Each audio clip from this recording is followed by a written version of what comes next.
안녕하세요. 제가 심심할 때마다 여기 사연을 듣는데 그때마다 드는 생각은 세상엔 별의별 사람들이 다 있고 믿기지 않는 사건들이 많다는 것입니다. 결혼 전에는 지극히 평범하게만 살아온 저로서는 이해하지 못할 사연들이 정말 많았어요.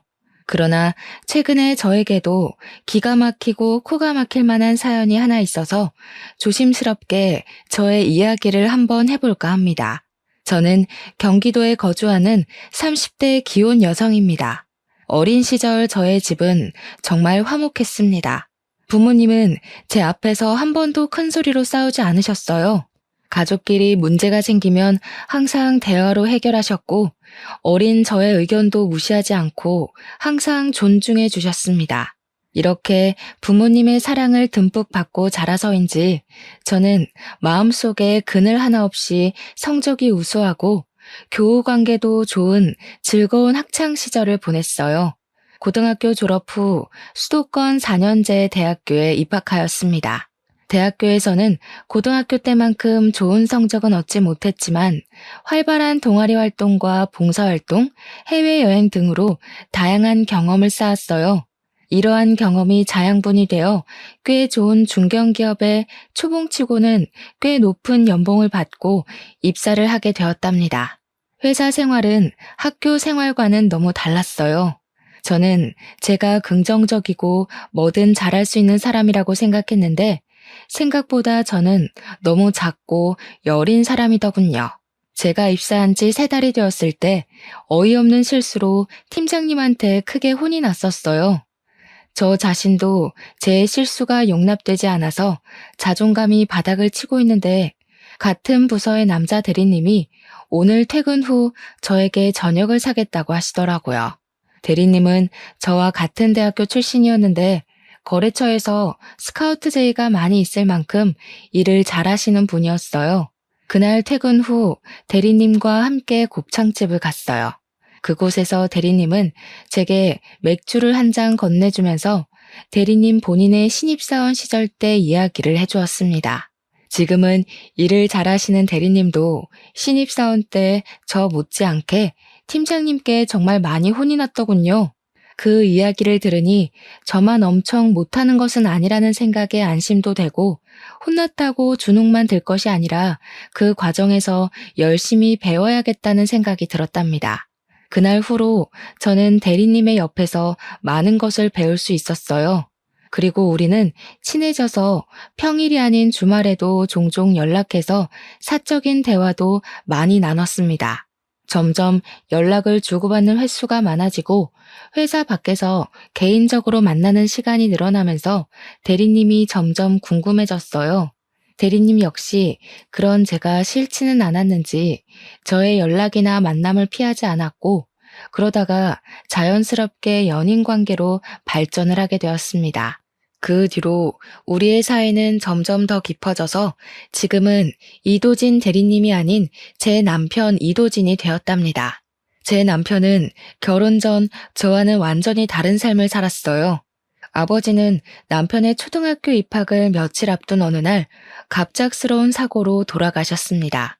그래서 시어머니 혼자 남편을 키워야 했어요. 여러 가지 복잡한 가정사로 인해 도움을 받을 만한 친척도 없었던 시어머니는 어찌어찌해서 술 장사를 시작하셨는데 술집에서 이 남자 저 남자를 많이 만났다고 합니다. 시어머니는 남자들을 만나고 장사를 하느라 어린 남편은 항상 뒷전이었어요. 남편은 소풍 때 싸는 도시락도 시어머니가 아닌 술집 이모들이 챙겨주었고 학부모 참관 수업 때도 시어머니가 아닌 술집 이모들이 오셨다고 해요. 그 밖에 학교 행사로 부모님들이 오셔야 하는 날이면 화려하고 반짝이는 옷을 입은 술집 이모들이 오셔서 남편은 정말 부끄러웠다고 합니다. 한 번은 남편이 초등학교 때 독감에 걸려서 정말 죽을 듯이 많이 아팠다고 해요. 자식이 아프면 부모가 병원에 데려가는 것은 당연한 일이잖아요? 하지만 그때도 시어머니는 술을 먹고 남자 만나느라 바빠서 술집 이모들이 병원에 데리고 가서 주사 맞히고 약도 먹여주었대요. 이뿐만이 아니라 시어머니는 이제 10살밖에 되지 않은 남편에게 내가 너 때문에 시집을 못 간다고 하며 구박하고 때렸다고 합니다. 그러다가 중고등학교가 되어 혼자서도 잘 다닐 수 있는 나이가 되었을 때부터는 아예 시어머니가 남편에 관한 관심을 끄고 살았대요. 하루는 이런 집이 너무 싫어서 친구네 집에서 외박하고 왔는데 시어머니는 남편이 집에 없는 줄도 몰랐다고 하더라고요. 이렇게 남편은 어머니의 사랑을 하나도 받지 못하고 자랐지만 그래도 나쁜 길로 새지 않고 똑부러지게 잘 자랐어요. 고등학교를 졸업 후 대학교 갈 때도 자신의 성적보다 낮춰서 전액 장학금을 받고 입학했답니다. 대학교에서도 생활비 한 푼 주지 않아서 식당, 주유소, 과외 등 모든 분야의 아르바이트를 했다고 해요. 남편은 20살 이후로는 시어머니께 용돈은 고사하고 따뜻한 밥상조차도 받아본 적이 없었답니다. 그렇게 자라서 그런지 남편은 시어머니에 대한 정이 하나도 없어요. 남편과 어머니는 서로 연락도 잘하지 않고 남남처럼 지냈습니다. 그래서 저는 남들이 흔히 말하는 시부모로 인한 스트레스는 모르고 살았어요. 그저 저와 남편 둘이서만 아주 행복한 신혼생활을 보냈죠. 다만 한 가지 문제점이 있다면 우리 둘 다 아기를 빨리 가지고 싶었는데 임신이 잘 되지 않았습니다. 병원에서 검사를 해보니 몸에 별다른 이상은 없는데 스트레스를 받거나 피곤하면 임신이 잘 되지 않을 수 있다고 했어요. 사실 결혼 초까지만 해도 저는 회사를 계속 다니고 있었는데 그 당시 제가 중요한 프로젝트를 하게 되면서 스트레스를 많이 받았고 잠도 거의 못 잤거든요. 아마 그래서 아기가 생기지 않았던 것 같습니다. 저와 남편은 많은 대화 끝에 지금은 일보다는 아기를 만드는 것이 더 급선무라는 생각이 들어 저는 프로젝트가 맞춰지는 대로 회사를 퇴사하겠다는 의사를 밝혔어요. 다행히 복지가 좋은 회사라 그런지 사람이 바로 구해져서 2주일 동안 인수인계 후 회사를 관둘 수가 있었습니다. 그 뒤로는 필라테스를 하며 건강한 몸을 만들기 위해 노력하며 살았어요.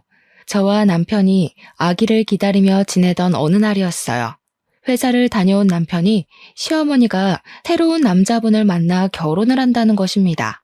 두 분 다 나이 들어서 하는 재혼이니 정식으로 결혼식을 하지는 않고 그냥 친척과 가족, 가까운 지인들만 모여서 식사만 한다고 하셨습니다.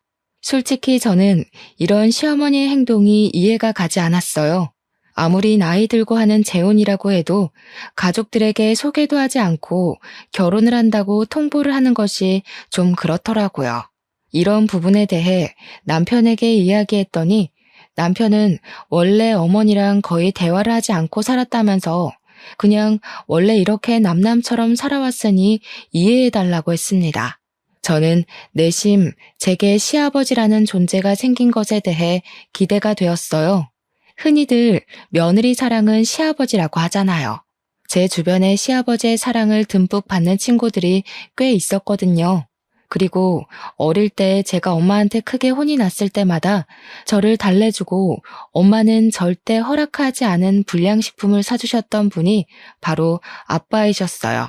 저는 이런 우리 아빠의 모습을 생각하며 시아버지가 생긴 것이 뭔가 제 편이 생긴 것처럼 정말 좋았답니다. 처음에는요. 시간이 흘러 시아버지를 처음 뵙기로 약속한 날이 되었어요. 시아버지는 군인 간부 출신이시라 그런지 자기 관리도 엄청 철저하신 것 같았고 몸도 아주 건강해 보이셨습니다. 저와 남편은 시아버지가 조금 딱딱하기는 해도 시어머니가 혼자 계시는 것보다 함께 계시는 것이 좋을 것으로 생각했습니다. 시아버지 역시 저와 남편을 좋게 보셨는지 호탕하게 웃으시며 아주 화기애애하게 첫 만남을 마쳤습니다. 시아버지를 처음 뵙고 나서 한 달이 지났어요. 시아버지는 아들 부부가 어떻게 사는지 궁금하다고 한번 오시겠다고 하셨습니다. 저 역시 시아버지한테 우리 집을 보여드리는 것이 맞는 것 같아서 주말에 오시라고 했어요. 그리고 주말이 되어 시아버지와 시어머니가 함께 오셨습니다. 결혼식 식사 자리에서는 잘 몰랐는데 두 분이 나란히 서 계시니 정말 잘 어울리더라고요. 시아버지는 집에 오시더니 집이 너무 좋다고 칭찬을 하셨습니다. 사실 이 집은 결혼하기 전에 제 아빠가 로또에 당첨이 돼서 그 당첨금으로 장만해줬던 집이었어요. 남편과 결혼할 당시 신혼집을 구해야 하는데 저희가 가진 자금으로 마음에 쏙 드는 집을 구할 수가 없었습니다. 시어머니는 절대 지원을 해주지 않겠다고 하시고 친정 부모님께 도움을 받으려면 받을 수도 있었지만 저희는 우리의 힘으로 시작을 해보고 싶었어요. 그래서 그냥 제가 살던 집을 리모델링하고 이곳에서 신혼을 시작했죠. 지금 이 집이 회사 친정과도 가깝고 대형마트, 병원은 물론 각종 편의시설도 다 주변에 있어서 위치상으로는 최적이었거든요. 아파트가 구축인 것이 단점이라면 단점이지만 내부를 다 뜯어 고치니 새집 같았습니다. 게다가 방은 3개나 되고 화장실도 2개나 있고 여름에는 시원하고 겨울에는 따뜻하답니다. 시아버지는 시어머니가 정기적으로 다니는 병원과도 가깝고 마트며 뭐가 다 있다면서 너무 좋다고 칭찬을 계속하셨습니다. 저는 시아버지와 대화를 나누다가 점심시간이 되어 식사 준비를 했어요. 집에서 모든 실력을 다 발휘하고 싶었으나 사실 제가 요리를 잘하는 편은 아니라서 메인 요리만 제가 하고 밑반찬은 반찬 가게에서 주문해서 음식을 차렸습니다. 시아버지는 제 상을 보더니 며느리 밥상을 다 받아봐서 좋다면서 이거를 다 제가 준비한 거냐고 물으셨어요. 저는 솔직하게 밑반찬만 반찬 가게에서 샀다고 말씀드렸습니다. 그럼 시애비를 처음 보는 자리인데 직접 음식을 만든 게 아니라 반찬 가게에서 주문해서 한 거야? 직접 한 것도 아니고 조금 실망이구나. 다음부터는 음식 직접 하도록 해라. 아니다. 아까 오는 길에 보니까 이 앞에 요리학원 있던데 내가 등록해 줄 테니 가서 음식 좀 배워. 요새는 집에서 밥 많이 안 먹어서 차라리 반찬 가게에서 사는 게 더 비용도 저렴하고 이득이에요. 그리고 이 사람도 집에서 이것저것 하고 있어서 요리 배울 시간 없습니다. 시아버지는 제게 실망한 표정을 지으며 요리를 잘하지 못하면 배우라고 하셨어요. 남편은 요리학원에 다닐 시간 없다고 이야기해 주었지만 저는 솔직히 요리에 관심은 있는데 손맛이 없어서 한번 배워보고는 싶었습니다. 그래서 시아버지한테 요리를 배워볼 테니 요리학원을 등록해달라고 했어요. 지금 생각해보면 그때 괜히 이런 말을 해서는 안 되는 거였는데 눈치가 없던 저는 요리학원을 등록해주신 시아버지께 너무 감사하며 이런 게 바로 며느리 사랑이라고만 생각했었네요. 그리고 며칠이 지났어요. 요리학원을 마치고 집에 가는데 시아버지가 저한테 전화해서는 자신에게 아들과 며느리가 생겼으니 함께 정을 나누며 살고 싶다고 하셨습니다. 솔직히 남편이 시어머니와 돈독한 정이 있는 것도 아니고 시아버지는 이제 막 안 사이인데 같이 살면 얼마나 불편하겠어요. 게다가 저는 아기를 준비한다고 집에서 쉬고 있는데 만약에 같이 살면 저는 시부모님과 하루 24시간 내내 붙어 있어야 했습니다. 우리 부모님도 아니고 시부모님과 온종일 같이 있을 생각하니 정말 생각만 해도 숨이 턱턱 막히더라고요. 일단 남편과 이야기를 해보겠다고 하고 전화를 끊었습니다. 그리고 그날 저녁 퇴근한 남편에게 시아버지가 같이 살고 싶다고 하시는데 남편은 어떻게 생각하는지 물어봤어요. 남편 역시 저와 같은 말을 하더라고요. 우리는 시부모님과 절대 같이 살지 못한다고 하고 시아버지는 그 뒤로도 종종 우리와 같이 살고 싶다고 하셨습니다. 하루는 주말에 남편과 집에 있는데 시아버지한테 전화가 왔어요. 지금 접촉사고가 나서 병원에 입원해 있다는 것이 아니겠어요? 우리는 깜짝 놀라 시아버지가 알려주신 병원으로 달려갔습니다. 그런데 시아버지와 시어머니는 병원복만 입었지 아주 잘 걸어 다니시고 멀쩡해 보이셨어요. 상황을 들어보니 경차가 뒤에서 살짝 박았는데 지금은 아픈 것은 없지만 교통사고 후유증이 있을 수도 있어서 이참에 검사를 다 해보겠다고 입원해 계셨던 것이었습니다. 저와 남편은 큰 사고가 아니라서 정말 다행으로 생각했어요. 그리고 주말이 지나 월요일이 되었습니다. 남편은 출근하고 저는 혹시나 하는 마음에 시부모님이 입원해 계시는 병원에 갔어요. 병원에 도착하니 부모님은 각종 검사를 하고 계셨는데 아주 건강하셨고 그냥 근육이 놀란 정도라서 별일 없으면 일주일 후에 퇴원해도 되겠다고 했어요. 그 후 일주일 동안 저는 집에서 병원을 왔다 갔다 하며 시부모님 상태를 확인했는데 병원 밥도 잘 드시고 두 분이 산책도 자주 하시며 아주 건강해 보이셨습니다.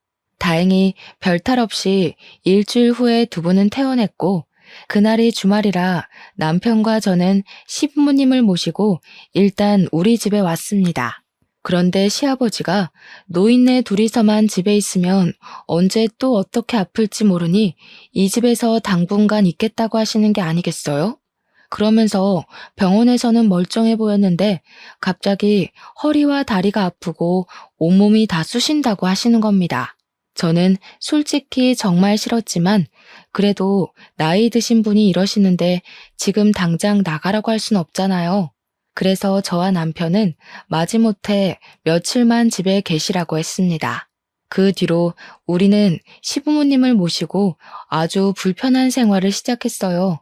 시아버지는 오랜 세월 군인 간부로 생활해서인지 직접 하는 것보다는 명령하는 것이 익숙하시고 뭐든 칼같이 해야 했습니다.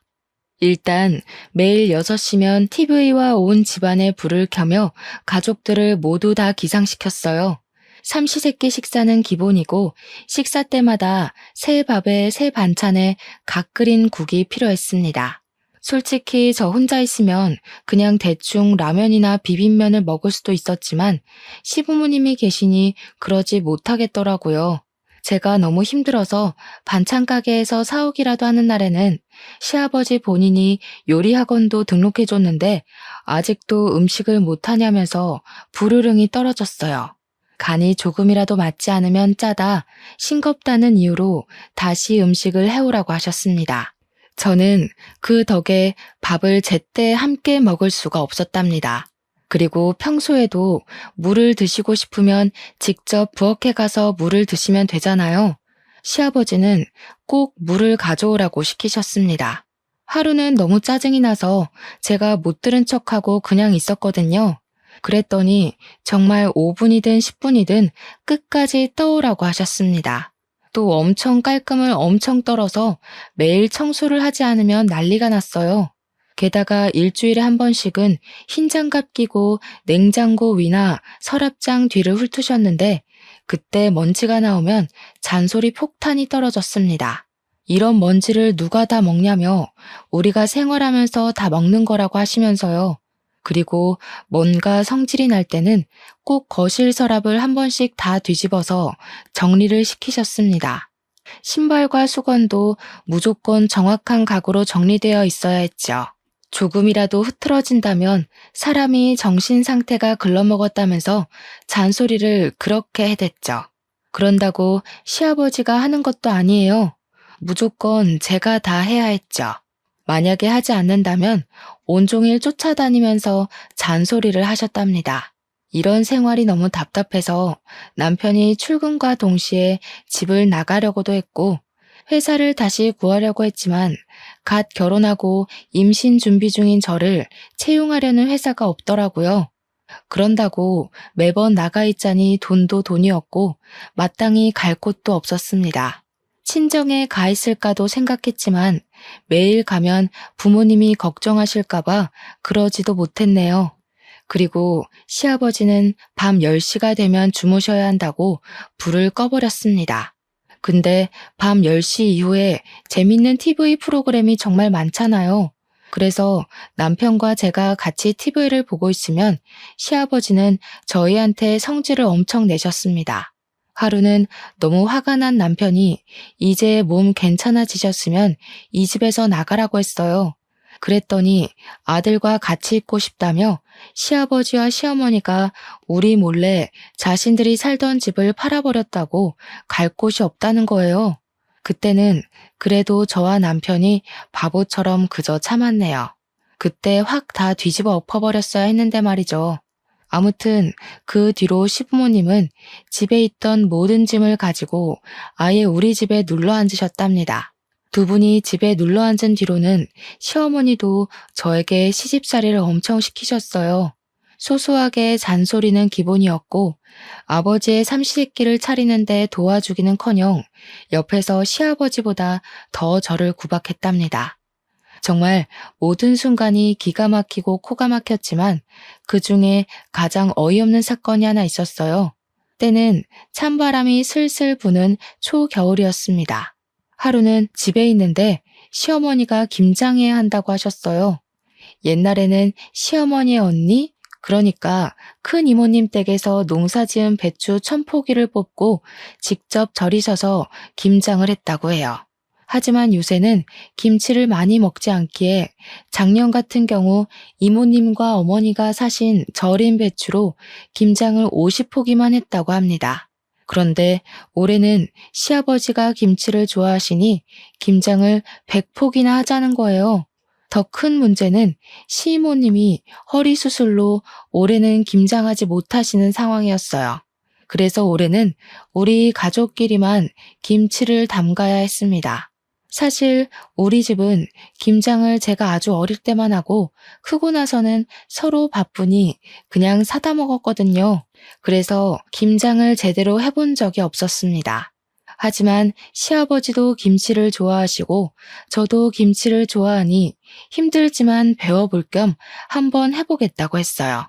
그래서 절인 배추를 주문하려는데 시아버지는 절인 배추가 어떻게 절여졌을지 아냐며 절인 배추가 아니라 그냥 배추를 사서 직접 절이라고 하시는 거예요. 저는 그냥 양념을 만들고 버무리기도 힘들 것 같아서 싫다고 했지만 그 주 금요일에 시아버지께서 직접 마트에 가셔서 배추 100포기를 사오셨습니다.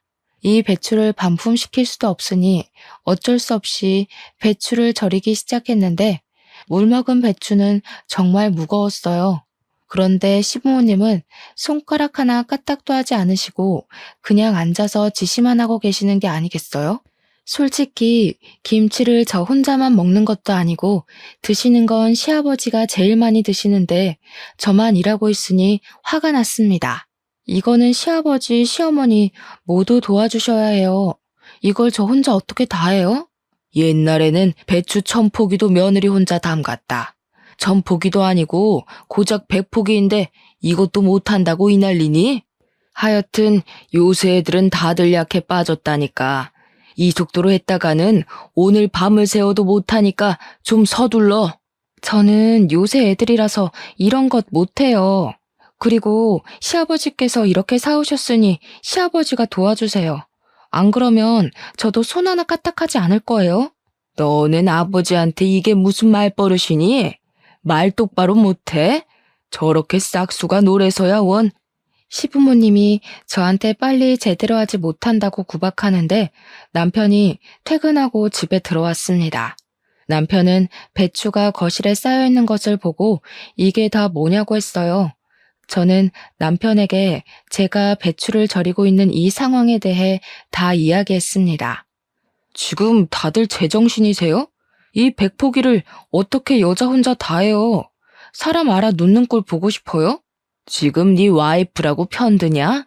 옛날엔 여자 혼자 1000포기도 다 했어. 옛날 사람들 다 했어도 엄마는 그런 얘기 하면 안 되지 않나? 솔직히 엄마는 김치 제대로 담근 적 없잖아. 시이모가 다 했지. 아니야? 엄마가 언제 1000포기나 했다고 그래? 시어머니는 남편의 말에 아무 말도 하지 못하고 당황해서 가만히 있었습니다. 알고 보니 이전에 시이모님과 둘이서 1000포기를 김장했다고 말씀하시던 모든 것이 다 거짓이었더라고요. 어쨌든 배추를 이미 사왔으니 이거 다 해야 해. 버릴 수는 없잖아. 그럼 다 같이 모여서 해요. 아, 진짜 이게 지금 무슨 난리야? 오늘 이거 다 못하면 아버지도 잠 주무실 생각하지 마세요. 도대체 뭐 하는 짓이에요, 이게? 그리고 내일도 다 같이 새벽에 일어나서 배추 씻고 하는 거예요. 아시겠어요? 남편이 모든 것을 다 뒤집어 엎을 것처럼 화를 버럭대니 시부모님도 아무 말도 하지 못하고 다 같이 배추를 절이기 시작했습니다. 시아버지는 원래 10시가 되면 주무셨는데 그날은 자정까지 배추를 절였어요. 다음날 원래 새벽 6시면 일어나던 시아버지와 시어머니가 일어나시지 못하시더라고요. 저와 남편이 깨우려고 들어가니 두 분은 몸살이 났다고 끙끙 앓는 소리만 하셨습니다.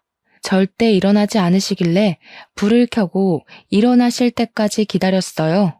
아침 9시가 되자 그제야 시부모님이 나오셨습니다. 뭐야? 너희끼리 먼저 시작했어야지. 아직도 안 했어? 우리는 잘 먹지도 않는 김치 저 사람이 먹는다는 이유로 지금 이렇게 하는데 굳이 우리가 먼저 시작해야 해? 당연히 먹을 사람이 해야지. 아니야? 너 지금 설마 나 들으라고 하는 소리냐? 당연한 거 아닌가요? 빨리 시작해요. 지금 누구 때문에 이 괴고생을 하는데. 남편의 닥달에 시아버지는 전날 소금물에 절인 배추를 온종일 씻어냈고 저와 시어머니는 부엌에서 김치 양념을 만들었습니다. 절인 배추에 양념을 버무려야 하는 다음 날에도 시부모님이 늦게 일어나시길래 우리는 일부러 일어나실 때까지 기다렸다가 시작했어요. 시부모님이 3일 연속 김장을 하니 몸살이 제대로 나서 아예 일어나지 못하셨습니다. 처음에는 화만 내던 남편이었지만 그래도 부모님이라고 월요일에 반차를 쓰고 시부모님을 데리고 병원에 다녀왔네요. 혼돈의 김장 사건이 지나고 시간이 흘러 12월 마지막 날이 되었습니다. 원래는 10시만 되면 주무시던 시아버지가 새해맞이 카운트다운을 봐야 한다며 잠을 주무시지 않더라고요. 시어머니는 그런 시아버지에게 술상을 차려드렸는데 시아버지는 술에 취해서 결국 자정이 되기 전에 거실에서 잠이 드셨습니다. 시아버지를 깨워도 일어나지 못하시길래 어쩔 수 없이 거실에 두고 우리는 우리 방에 들어가서 잠을 잤어요. 그러다가 새벽이 되었습니다. 뭔가 이상해서 눈을 떠보니 시아버지가 비틀거리며 우리 방에 들어와서 남편 옆에 눕는 것이 아니겠어요? 저는 깜짝 놀라 남편을 깨웠습니다. 남편도 옆에 누운 시아버지를 보고 깜짝 놀라 소리 지르며 불을 켰어요. 아버지, 지금 이게 뭐 하는 짓이에요? 잠결에 모르고 여기 왔다. 이게 그렇게 화낼 일이야? 성인 부부의 침실에 이렇게 함부로 막 들어오시면 어떡해요? 당장 나가요, 나가. 우리 방에서 큰 소리가 나자 시어머니도 주무시다 깨셔서 오셨어요. 시어머니는 상황을 보시고는 사람이 살다가 보면 그럴 수도 있지. 이거 가지고 그렇게 성질을 내냐며 화를 내셨습니다. 어머니, 솔직히 혈연관계도 아닌 시아버지가 이 새벽에 부부 침실에 막 들어오시는 게 말이 돼요?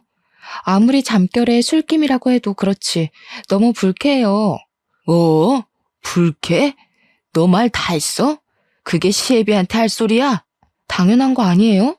시아버지가 잠자는 방에 들어오는데 좋아할 며느리가 세상 천지에 어딨어요. 이제 조심 좀 해주세요.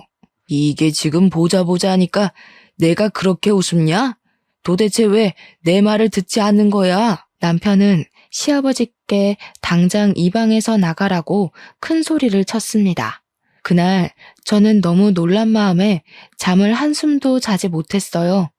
하지만 다음 날도 어김없이 시부는 6시에 나를 깨워서 밥을 달라고 했고 저는 피곤한 몸을 이끌고 나와 어쩔 수 없이 떡국을 끓여야만 했습니다. 그러다가 결혼 후 처음으로 맞이하는 명절이 되었어요. 저는 시어머니께서 알려주신 대로 과일과 간단한 음식 몇 가지만 올라간 간소한 차례상을 차렸습니다. 그런데 시아버지가 무슨 차례상이 이렇게 간소하냐며 새로 장을 봐서 오셨어요. 그러면서 음식을 이것저것 시키시더라고요. 시아버지가 시키신 음식을 다 하려면 지금부터 밤을 새워도 시간이 부족한 상황이었어요. 제가 이것은 오늘 내로 절대 하지 못한다고 말씀드리니 시아버지는 밤을 새워서라도 다 해놓으라고 하셨습니다. 그래서 그럼 제가 도와달라고 하니 시어머니는 어른이니까 쉬라고 하시고 남편은 남자니까 음식을 하면 안 된다고 하셨어요. 그래서 저를 도와줄 사람이 아무도 없으니 혼자서 다 하라는 게 아니겠어요? 시아버지 억지에 남편이 성질나서 남편이 시아버지에게 따지고 결국 남편과 시아버지는 또 싸웠습니다. 그리고 저는 싸우는 둘을 말리느라 음식을 하지 못했고 결국 다음날 원래 시댁에서 하던 대로 간소한 차례상을 차리게 되었습니다. 시아버지는 차례상을 가만히 보고 있다가 마음에 들지 않는다며 차례상을 엎어버리셨어요. 시어머니는 그런 시아버지 옆에서 비위 맞추며 다음부터는 며느리 교육 똑바로 해서 성대한 차례상을 만들겠다고 하더라고요. 그런 시아버지, 시어머니를 본 남편은 화가 잔뜩 나서 저를 데리고 그냥 나왔습니다. 친정에서 명절을 지내고 오니 시아버지는 저한테 엄청 뭐라고 하시더라고요. 너는 이 시아비랑 처음으로 지내는 명절인데 홀라당 친정에 가버리냐? 너네 부모님이 그렇게 가르치디? 원래 여자는 명절 때 친정에 가면 안 되는 거야. 알겠어? 2번 다시는 이런 짓 하면 가만 안 둔다. 당신이 가만 안 두면 어찌할 건데? 다시는 이 사람한테 아무 소리 하지 마요. 한 번만 더 이딴 식으로 부당하게 집안일 시키고 잔소리하면 당신들 용돈 다 끊어버리고 쫓아내버릴 거야. 알겠어? 이 녀석이 여자한테 홀려서 정신 나갔나? 어른한테 말 똑바로 못해? 그리고 며느리 너 아버지 말씀 잘 새겨들어. 어디서 명절 때 여자가 친정을 가려고 그래? 한 번만 더 친정에 가려고 했다가는 나한테 쫓겨날 줄 알아. 제가 이 집에서 왜 쫓겨납니까? 이 집의 주인은 어머니가 아니라 접니다.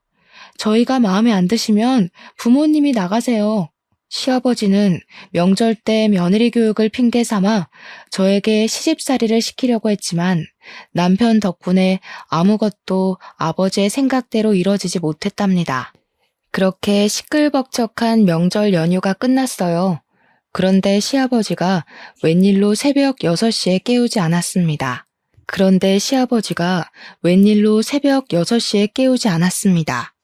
남편과 저는 시아버지가 오시고 나서 처음으로 아침 7시 반까지 푹 잠을 잘 수가 있었어요. 남편이 출근 준비를 할 때도 밥 달라는 소리도 하지 않고 가만히 계셨습니다. 하지만 남편이 출근하니 그때부터 밥해라, 청소해라 등의 잔소리를 하시기 시작하더라고요. 네 남편이 없을 때는 내가 왕이야. 넌 며느리니까 서열이 가장 미치고. 그니까 무조건 내 말에 절대 복종해야 해. 알겠어? 빨리 청소하고 정리하고 해라. 여기 서랍장은 이게 뭐니? 이거 다 정리 똑바로 해. 알았어? 정리 다 하기 전에는 쉴 생각 마라. 여기 서랍을 다 뒤집어 엎으시면 어떡해 해요. 그리고 며느리라고 무조건 절대 복종은 아니죠. 이 년이 지금 어디 앞이라고 큰 소리야? 그만하지 못해? 며느리는 원래 종년이야. 저는 남편이 가자마자 시부모의 잔소리와 구박을 들어야 했습니다. 그냥 이 집을 나가버릴까 생각하고 있는데 남편이 들어오더라고요. 내가 이러고 있을 줄 알았어. 근처에 볼 일 있어서 잠깐 들렸는데 역시나군요. 여보, 이 사람들 말 듣지 말고 방에서 할 말 있어. 잠깐만 와봐. 야, 이 사람들이라니. 그게 애미한테 할 소리야? 저게 여자 잘못 만나서 홀려서 정신을 못 차려요. 남편은 저를 방으로 끌고 들어갔습니다. 그러더니 남편은 우리 집 근처 신도시에 청약을 넣었는데 당첨이 돼서 조만간에 이사 가야 한다고 하는 거예요. 저는 설마 시부모님과 함께 가야 하냐고 물었어요. 남편은 당연히 그러지 않을 것이고 우리 둘이서만 가겠다고 하더라고요. 하지만 시부모님은 절대 나갈 생각이 없는데 어떻게 할 것이냐고 했더니 남편은 다 자기에게 계획이 있다고 하며 일단 청약 당첨된 것을 절대 이야기하지 말라고 했습니다. 남편은 다시 회사로 나가고 저는 방에서 혼자 쉬고 있는데 시부모님이 방에 들어오셨어요. 아까 둘이서 무슨 얘기를 그리 소곤소곤 했냐길래 저는 남편이 시킨 대로 아무 말도 하지 않았습니다. 시부모님은 답답해서 팔짝 뛰는데 이제 이 두 사람을 보지 않아도 된다는 생각에 너무 좋아서 웃음이 막 났답니다. 그리고 2월이 되었어요. 2월에는 시아버지의 생신이 있었답니다. 남편은 시아버지의 생신을 맞이해서 모든 가족을 한자리에 모았어요. 결혼하고 처음으로 맞이하는 아버지 생신이니 선물을 하나 준비했어요. 타이완으로 5박 6일 패키지 여행을 예약하려고 해요. 저는 회사에 나가야 해서 우리는 한국에 있을 테니 두 분만 신혼여행이라 생각하시고 다녀오세요.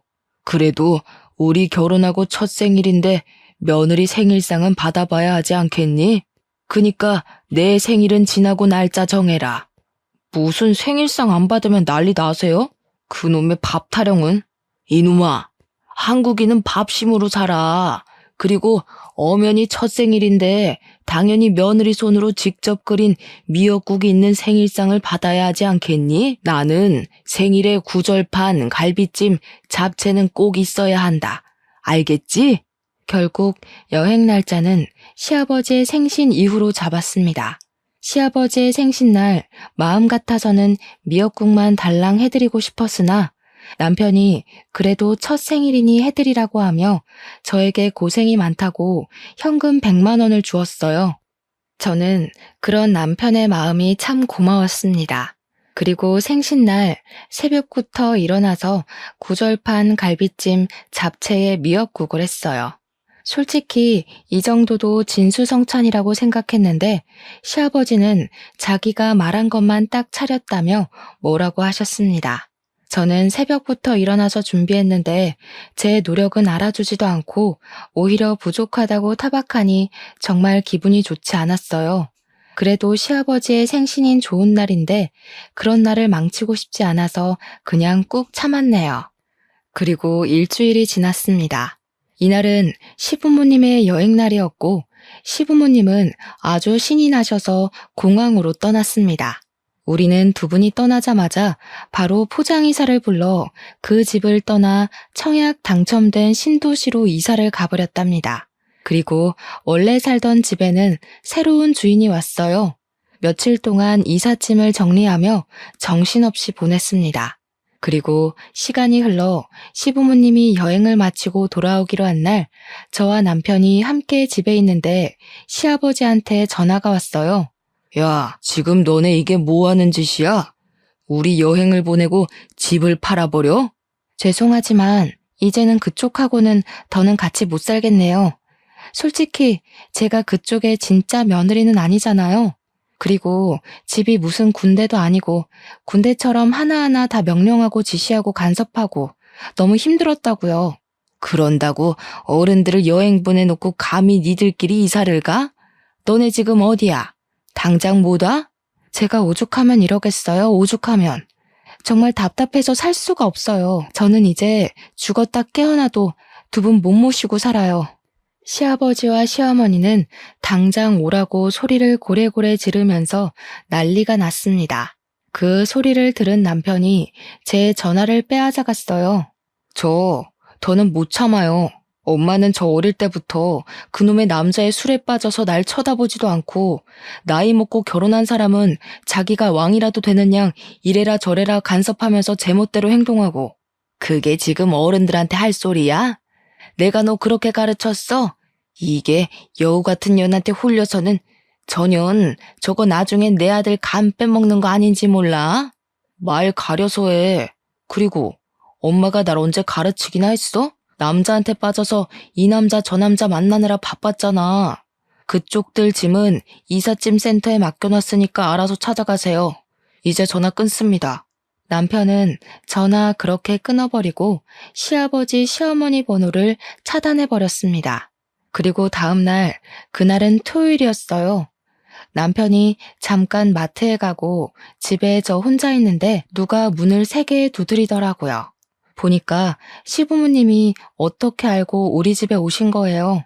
시아버지는 여기에서 사는 거 다 안다며 나오라고 소리를 치셨는데 하도 시끄럽게 하셔서 어쩔 수 없이 일단 문을 열었습니다. 문을 열자마자 시부모님이 집에 막 들어오시더라고요. 야, 너네는 어른에 대한 공경 예의 따위는 몰라? 어떻게 사람들이 그래? 아버님이야말로 너무하신 거 아니에요? 막말로 늦은 나이에 아들과 며느리를 얻었으면 어른답게 행동을 하셔야죠. 하나하나 간섭하고 따지고 제대로 하지 못하면 구박하고 그저 받기만을 원하시고 저는 그런 분을 제 아버지로 못 모시겠어요. 이 인연이 말하는 꼬락서니 좀 봐. 뚫린 입이라고 막 뺐네. 이게 지금 네 시아버지한테 할 소리니? 뭘 잘했다고 큰 소리야? 솔직히 이분이 정말 제 시아버지세요? 아니잖아요. 그저 어머니의 남편일 뿐이지 제 시아버지는 아니라고요. 그리고 어머니도 너무하세요. 그동안 제가 시아버지한테 구박당하고 매일 집안일 할 동안 어머니는 뭐 하셨어요? 옆에서 그저 시부 말 잘 들어라. 며느리는 이래야 한다. 그러는 어머니는 며느리 시절 때 그렇게 하셨나요? 내가 시부모님과 한창 싸우고 있는데 남편이 마트에서 돌아왔습니다. 남편은 집에 계신 시부모님을 보고 깜짝 놀라며 이 집은 어떻게 하셨냐고 물었습니다. 썩을 놈, 어떻게 어른들을 그렇게 내쫓을 생각을 해? 당연히 아들이면 모시고 살아야지. 나는 뭐 핏줄도 아니니 그렇다 치고 네 엄마는 잘 모셔야 하지 않겠어? 널 그래도 이 정도로 키워놨는데 말이야. 저는 솔직히 말해서 엄마 손에서 크지 않았어요. 저는 술집 이모들 손에 컸지 엄마의 도움, 보살핌 한 번 받은 적 없다고요. 제가 아팠을 때 병원에 데려간 사람도 엄마가 아니라 술집 이모들이었어요. 오히려 맨날 엄마는 어린 저한테 너 때문에 새로 시집 못 간다고 구박하고 이유 없이 때렸다고요. 그런 엄마를 내가 지금 꼭 모셔야 해요? 난 못해. 다들 이 집에서 나가요. 엄마가 죽든 말든 난 신경을 안 쓸 테니까 다시는 찾아오지 마요. 한 번만 더 오면 그대로 해외로 떠버릴 테니까 그렇게 아세요. 남편은 자신이 그동안 속에 있던 말을 다 쏟아내고 시아버지, 시어머니를 그 집에서 쫓아내버렸습니다. 그 뒤로 한 달 정도가 지났습니다. 모르는 번호로 전화가 오길래 택배인가 싶어서 받았는데 시어머니더라고요. 너 이 시애비 비위 맞추기 왜 이렇게 힘드니? 내가 이 나이 먹고 셔츠 다리고 매번 다른 반찬 하는데 죽을 맛이다. 젊을 때도 하지 않던 시집살이를 남편한테 하고 있단다. 어머니, 제가 시부모님과 함께 살 때 제가 했던 것들이네요. 어차피 어머님이 선택한 남자 아닌가요? 제가 그때 힘들게 집안일 해드렸던 거 잊으셨어요? 얘야, 제발 살려다오. 진짜 내가 이런 남자였으면 만나지도 않았을 거다. 이 나이에 아들한테도 안 해준 반찬을 만들려고 시장을 몇 번씩이나 왔다 갔다 하는 것인지 안 그래도 안 좋은 허리가 굽게 생겼다. 그건 제 알 바 아니고요. 더 징징대시면 남편한테 다 말할 거예요. 그리고 어머님, 번호 바꾸셨어요? 이 번호 모르는 번호라서 받았는데 이제 이 번호도 차단할 거니까 그렇게 아세요? 물론 남편한테 시어머니한테 전화가 왔던 것은 이야기하지 않았어요. 남편이 저보다 시어머니를 더 싫어해서 제가 전화 받은 것을 알면 난리가 날 것이 분명했거든요. 그렇게 시부모님과 우리의 연이 완전히 끝났답니다. 다른 현명한 분들은 저보다 더 좋은 방법으로 지혜롭게 힘든 상황을 대처해 나가시겠지만 저는 시부모님과 연을 끊는 것이 제일 나은 방법이었습니다. 부디 저희 부부의 선택에 대해 비난은 하지 말아주세요. 그리고 지금 이전에 그렇게 노력해도 생기지 않던 아이가 드디어 생겼어요. 임신 초기라서 스트레스 받으면 절대 안 된다는 의사 선생님의 말씀에 남편이 얼마나 잘해주는지요. 제가 시부모 복은 없어도 남편 복은 확실히 있나 봅니다. 요즘 저와 남편은 뱃속의 아기가 누구를 닮았을지 상상하며 행복한 나날들을 살고 있답니다. 남편은 자신은 비록 부모의 사랑을 받지 못했지만 아기에게는 제대로 된 사랑을 주고 싶다며 육아 공부를 아주 열심히 하고 있어요. 저 역시 부모님께서 제게 아낌없이 주신 사랑을 그대로 아기에게 물려주는 좋은 엄마가 되고 싶네요. 저의 기가 막히고 코가 막힌 사연은 여기까지입니다. 기나긴 이야기 들어주셔서 감사합니다.